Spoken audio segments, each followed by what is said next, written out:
Hi friends, మేము Uma fancy, మీ ఉమాని. ముందుగా మీకు శ్రీరామనవమి శుభాకాంక్షలు. మా ఇంటి దగ్గరలో రామాలయం ఉంది. ఆ రామాలయంలో శ్రీరాముడు కళ్యాణం చేస్తున్నారు. ఆ కళ్యాణంలో మేము కూడా పాల్గొనడం జరిగింది.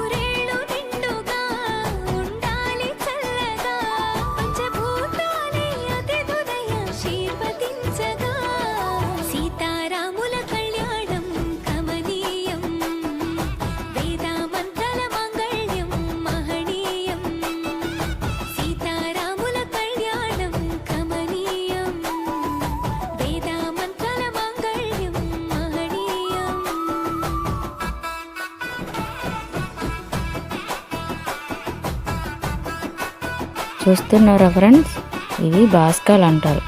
ఈ బాస్కాల్ని మేమే తయారు చేస్తాం ఆ శ్రీరాముడి కళ్యాణానికి. చూస్తున్నారా ఫ్రెండ్స్, శ్రీరాముడికి సీతమ్మ వారికి బాస్కాలు కడుతున్నారు పంతులు గారు. అవి ప్రతి సంవత్సరం కూడా మేమే తయారు చేసి ఆనవాయితీ ఉంది మాకు. చూసారా, ఈ బాస్కాలు మేము ఎంతో పవిత్రంగా తయారు చేస్తాము. కళ్యాణానికి బాస్కాలే అత్యంత ప్రధానము.